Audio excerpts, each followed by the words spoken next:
एक सीता के अपमान का बदला लेने के लिए प्रभु राम ने पूरी लंका को तहस-नहस कर दिया। तो इस देश की पूरी जनता उसी राम की कल्पना करते हुए बीजेपी आरएसएस की पूरी लंका का दान कर दी। इतने बड़े बड़े फ्रॉड हैं, वो सब मिल करके फ्रॉडों का एक संस्था बनाए हैं और उसके गिरोह के सरगना है नरेंद्र मोदी जी। चुनाव हो जाने दीजिए, रिजल्ट आ जाने दीजिए, नरेंद्र मोदी जी कहाँ होंगे आपको भी समझ में आ जाएगा और इस देश की जनता जो लड़ाई लड़ रही है उसको भी समझ में। 4 तारीख को मोदी जी की विदाई निश्चित है, क्योंकि यह युवाओं का देश है, किसानों का देश है। किसानों के साथ क्या दुर्व्यवहार इन 10 साल में हुआ है ये पूरा देश देखा।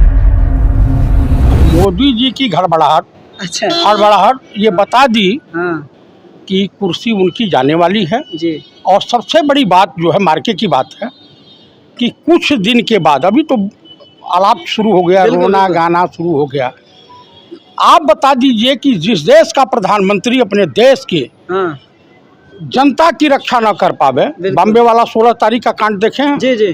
पूरा मेट्रो और जो भी रुकवा दी गई और वहाँ पे जो गिरा 16 लोग मर गए, लेकिन इसके माथे पर थोड़ी भी शिकन नहीं हुई। इस देश की लड़ाई जो है और इस देश की जनता बनाम बीजेपी सरकार हो गया, मोदी के बीच लड़ाई पहुंच गई है। जनता वर्सेस बीजेपी, जनता वर्सेस बीजेपी। जनता के मास लीडर के तौर पर अगर कोई उभर करके आया तो वो वल्लभ फॉर पंडित राहुल गांधी। उत्तर प्रदेश में भी ये 50 सीट हारने जा रहे हैं बीजेपी वाले। मोदी जी बोलते खाता भी नहीं खुल रही है राहुल गांधी की। ये तो वक्त बताएगा ना। अभी वो महामंडलेश्वर नहीं थे किन्नर, किन्नर। उनको भाजपा में माल वोल दे करके ज्वाइन करा लिए। अच्छा। उसी तरीके से इनके जो यहाँ के प्रत्याशी हैं इनको पब्लिक भूमाफिया कह रही है। दिनेश प्रताप सिंह को मैं जानता हूँ, बहुत दिन से जानता हूँ, लेकिन आप बताइए कि हर जगह संविधान की रक्षा के लिए पूरा दलित समाज रोड पर उतर गया है, इंडिया गठबंधन के साथ खड़ा हो गया। ओबीसी तबका इंडिया गठबंधन के साथ खड़ा हो गया, ब्राह्मण इंडिया गठबंधन के साथ खड़े हो गए, माइनॉरिटी इंडिया गठबंधन के साथ खड़े हो गई। महिला जो है महालक्ष्मी जो योजना है कि गरीब घर की एक महिला को 1 लाख रुपए यानी 8500 रुपये 8500 रुपये खटाखट 4 जुलाई से उनके खाते में जाने लगेगा जब इंडिया गठबंधन की सरकार बनेगी। तो जनता जो है इस वक्त इंडिया गठबंधन प्लस जो है कांग्रेस पार्टी के ऊपर विश्वास कर रही है। पंडित राहुल गांधी ने जो भी कहा है, अल कबीर एशिया का सबसे बड़ा स्लॉटर हाउस है, गुजरात में है, उसके 11 डायरेक्टर गुजराती हैं और संघ के हैं बीजेपी वाले। उनसे कितने करोड़ लिया? गौ माता इनकी माता है। गोवा में कट के बिकेंगी, केरल में बिकेंगी, मणिपुर मिजोरम में बिकेंगी, नागालैंड में बिकेंगी। और उत्तर प्रदेश को क्या यहाँ बकलोल रहते हैं? उत्तर प्रदेश में यहाँ भी पढ़े लिखे लोग रहते हैं। यूपी में बोलते राम राज आ गया सरकार में, बीजेपी की सरकार में। क्यों, कहाँ आ गया? जो है राम राज तो आ गया। मणिपुर में लड़कियां नंगी घुमाई गई, राम राज आ गया। वाह राम राज। एक सीता के अपमान का बदला लेने के लिए प्रभु राम ने पूरी लंका को तहस-नहस कर दिया था। तो इस देश की पूरी जनता उसी राम की कल्पना करते हुए बीजेपी आरएसएस की पूरी लंका का दान कर देगी। इस पर क्या चुनावी का मुद्दा रहेगा? जहाँ तक मोदी की गारंटी बताते CA 370 तमाम ऐसे उदाहरण भी ट्वीट करके भी बता रहे हैं। अब चुनावी का मुद्दा इस कार्यालय में है। आप रायबरेली का पूछ रहे हैं या देश का? नहीं, पूरा केंद्र में की बात कर रहा है, रायबरेली का, दोनों का बात कर रहे हैं। देखिए, प्रधानमंत्री ने चुनाव में एक नया शब्द ढूंढा, साहबजादे, एक शब्द ढूंढा और उन्होंने उसका बहुत ही उपयोग किया, दुरुपयोग किया बार बार। प्रधानमंत्री खुद 7500 करोड़ रुपए के हवाई जहाज़ में, पर्सनल हवाई जहाज़ में चलते हैं। प्रधानमंत्री जो है जब ज़मीन में चलते हैं तो उनकी गाड़ी 53 करोड़ की होती है और उनके चश्मे जो होते हैं 4.5 लाख के होते हैं, उनके सूट 15 से 20 लाख के होते हैं और दूसरी तरफ उनके कलम भी 4 लाख 5 लाख के होते हैं। खाने पीने पे उनका खर्च जरा गूगल से सर्च करिए, पता चल जाएगा कि रोज का कितना खर्च है। प्रधानमंत्री है इसीलिए खर्च होता होगा। प्रधानमंत्री है, मैं उनका विरोध नहीं कर रहा हूँ, कि वो 4.5 लाख का चश्मा ना पहने। लेकिन साहबजादा किसको कहते हैं? जो एक बड़े परिवार के विरासत थे और 4000 किलोमीटर राहुल गांधी जी एक टी शर्ट पैंट, वही टी शर्ट पैंट बदलते होंगे, टी शर्ट पैंट पहनकर 4000 किलोमीटर की पदयात्रा किया उन्होंने।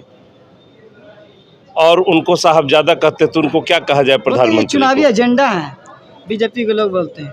क्या चीज का चुनावी एजेंडा? चुनाव नजदीक है इसीलिए ये पद यात्रा जैसे न्याय, ये पद यात्रा आज हो रही है। पद यात्रा पिछले साल हो गई है जी। ये आज चुनाव के समय नहीं हो रहा है। राहुल गांधी ने पूरे देश के जनता को दर्द समझने के लिए पद यात्रा किया। पुनः उन्हें भारत जोड़ो न्याय यात्रा किया, उसको जो बचे हुए क्षेत्र थे, और पूरे देश में घूम करके लोगों के दर्द को समझना और उसका निवारण निकालना, उसके लिए लड़ाई लड़ना, ये चुनावी एजेंडा है।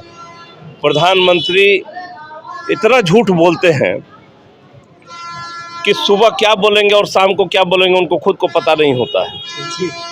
तो ऐसे प्रधानमंत्री जो देश को सिर्फ ठगने और ठगने का काम करते हैं, तो जनता, अभी एक वक्ता ने कहा, आदरणीय वक्ता ने, कि ये जो है, ये जो प्रधानमंत्री ये के खिलाफ जो लड़ाई लड़ रही है वो जनता लड़ रही है। अच्छा, एक बात सवाल उठता, कहते हैं राम मंदिर में क्यों नहीं जाते हैं? चाहे सोनिया गांधी हो, चाहे प्रियंका गांधी, चाहे राहुल गांधी, जाने पर क्यों नहीं? हम राम हमारे मन में है, राम हमारे दिल में है। राम की भक्ति हमको नरेंद्र मोदी से सीखनी होगी।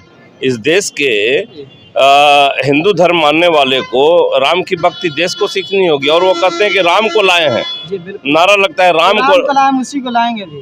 राम कहाँ थे? नरेंद्र मोदी जी उनका उंगली पकड़ के लाए हैं। बिल्कुल, पोस्टर भी आपने देखे होंगे। मैंने कहा राम जी कहाँ थे कि उनको लाए हैं? अरे राम सदियों से आस्था के केंद्र हैं इस देश के लोगों को। नरेंद्र मोदी का कालखंड 10 साल का है जी।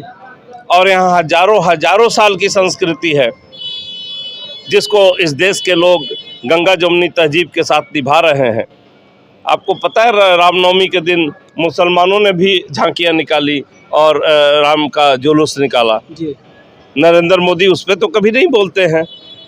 ये सब जितने बड़े बड़े फ्रॉड हैं वो सब मिल कर के फ्रॉडों का एक संस्था बनाए हैं और उसके गिरोह के सरगना है नरेंद्र मोदी जी। चुनाव हो जाने दीजिए, रिजल्ट आ जाने दीजिए, नरेंद्र मोदी जी कहाँ होंगे आपको भी समझ में आ जाएगा और इस देश की जनता जो लड़ाई लड़ रही है उसको भी समझ में आ जाएगा। क्या मैडम, महिलाओं का सम्मान पर क्या बोलेंगे? बोलते बीजेपी के राज में सबसे ज़्यादा महिलाओं का सम्मान मिला है। जगह जगह के बलात्कार आपने नहीं देखे? कहाँ सम्मान मिला? न्याय तक तो मिला नहीं, तो सम्मान क्या मिलेगा? और ये मोदी सरकार में जो धर्म की राजनीति को करके जनता के भावनाओं से खिलवाड़ करके उन्होंने जो कहा, जो अभी आपने कहा कि रामचंद्र जी के बारे में, मर्यादा पुरुषोत्तम राम तो शक्ति भक्ति मुक्ति का आधार है। मर्यादा पुरुषोत्तम राम ने अपनी मर्यादाओं से दुनिया को ये संदेश दिया था कि राज्य में राम राज्य लाने के लिए एक भी प्रजा का आदमी दुखी ना हो। तो उन मर्यादाओं का तो कहीं पालन किया ही नहीं है। राम को लाएंगे तो राम उनको रिजल्ट भी बता दे रहे हैं कि देखो हम तुम्हारे साथ नहीं हैं। जनता ने रिवोल्ट कर दिया तो ये भगवान उतर के खुद तो निर्णय करते नहीं हैं, बल्कि इस निर्णय से ये साबित हो गया कि जनता ने निर्णय, जनता चुनाव लड़ रही है ये वाला। ये जनता वर्सेस बीजेपी, जनता वर्सेस बीजेपी और जनता वर्सेस रामचंद्र जी ने केवल ये बताया कि नहीं हम सच के साथ हैं और झूठ के साथ हम नहीं है। हमारा नाम लेके इस्तेमाल करके तुम्हारी बैतरनी नहीं पार होगी जब तक तुम न्याय करने वाले नहीं बनोगे। 4 तारीख को मोदी जी की विदाई निश्चित है जी, क्योंकि यह युवाओं का देश है, किसानों का देश है। किसानों के साथ क्या दुर्व्यवहार इन 10 साल में हुआ है जी, ये पूरा देश देखा है।